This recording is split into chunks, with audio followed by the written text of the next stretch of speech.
बानी हम न होइले आज शैम्पू। हेलो हेलो हेलो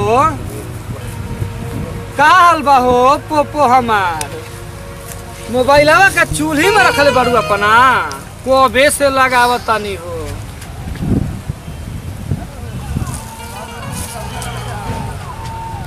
काहे हो ऐसे खोखुआइले रखे काहे बोलताड़ू का कॉल हो तनी फिर से कह तो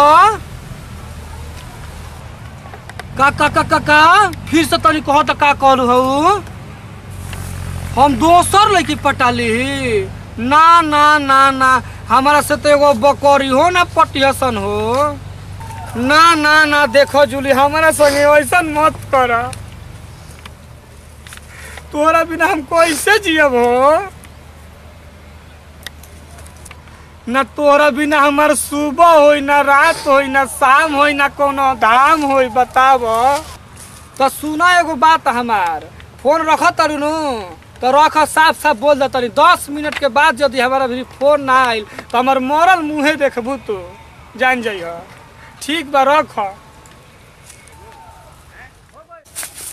आई रे दादा काज रे का भइल बा दोसर लइका पटा ले बिया करे दादा से कहत है कि दोसर तू लइकी पटा ल।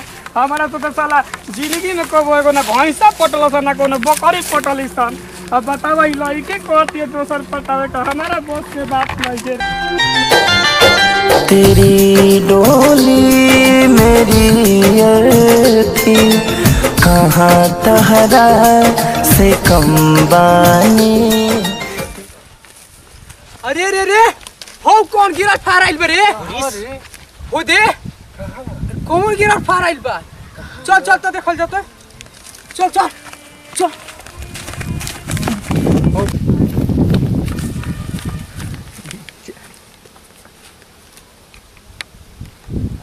अरे भाई मजनुआ बोल भाई खिचड़िया।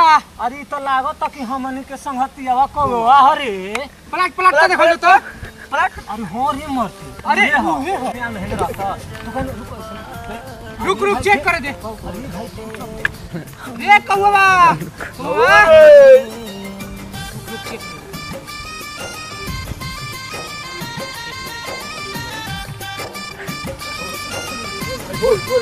कहनी है हां मरती तो बाड़ा हम के फाटारा में फंस के गई रे हनु हां का कही कहनी के जो भिरिया नदिया बिया नु चल वो जे करता है संस्कार को दिले घर के आदमी के पते ना चले का ना तो घरे पता चल तो बड़ी मार पिटाई है। अरे भाई चलो चल चल चल चल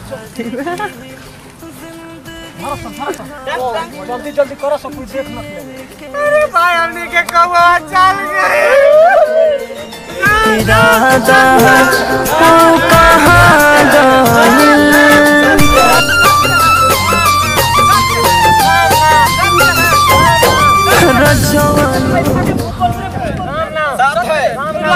बोलिए के फोन ना कर। अरे तो हम के जान ले ली ओ जान हम जानत रही तू हमारा भी फोन करब।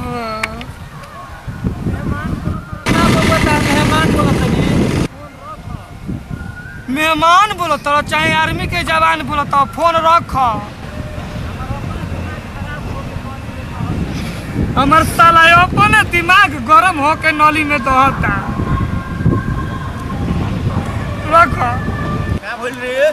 क्या भइल अरे मरते ने के को तो हमनी के बहुत बड़ तोहन बनैलस रे क्या करता। चलो संत तनी एकर लातम जुतम स्वागतम कर देवला। चल चल अरे ससुराई तो मोबाइल से बतियाता है कि उल्लू ना बच्चा मार मार कर रखे मार चल चल चल चल पकड़ पकड़ पकड़ पकड़ चल कौन होता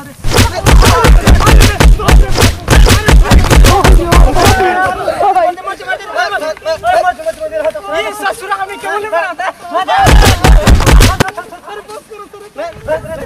ये हमने क्या पूरा बनावता है करा मरते मरते मरते अरे सुन का भइला रे त कबले बुरबक हम बनैले केउले बाते पसंद करे बताओ सही सही बताओ संगे का भइला ते बुरबक बनैले वाला कबले हमारे मौलिया ना रहे नोखा वाली कोते जाके मर जो ते मर जी ये सब नाटक कोले रहे मोरे के ना कोले रहे नाटक कोले का बन हो रहा है साला बंद हो गई साला सीखले न भाई तनी मुझे जाते करे सासावा अरे मूर्खा हमनी के डर हो रे हम ना तोनी के फेरा में रह रे ना तोनी के तो मार के मुंह दवाई के तो मार से कबो ना मुने बाकी तोनी के मार से मर गई हम ना नु गलती करबे अब कबो ना करब रे पापा रे पापा रे पापा भैया हम गायक दिनेश फैशन आप सबके तहे दिल से हम नमस्कार करत हनी आ देखिए हमने के बहुत प्रयास से एगो कॉमेडी वीडियो छोड़ ले बन आप सबके बीच में पहिलका एपिसोड बा आ भाई पे सही आशीर्वाद बनल रही हमारी साथी के सहयोग से वीडियो बनल है सागर खत्री आप सबके गोड़ छू के गोड़ लागत तनी और एगो बात भैया इस चैनल के जरूर सब्सक्राइब करब और ई चैनल के साइड में जौन घंटी लेखा बा बेल आइकन ओकरा के कहल जाला ओकरा के जरूर क्लिक करम। भैया ये वीडियो अगर रोरा सब लोग के अच्छा लागत है तो जरूर कमेंट में लिखी जा और शेयर जरूर करम जा आ कमेंट में बताई जा कि रउरा सबके कैसन वीडियो लागल काहे से कि हमनी के तो पहिलका एपिसोड है आ दूसरका एपिसोड रउरा सबके बीच में लाई जा हमनी के रउरा सबके तहे दिल से हमनी के पूरा टीम नमस्कार करत या और रउआ आशीर्वाद हमनी के जरूर देब जा।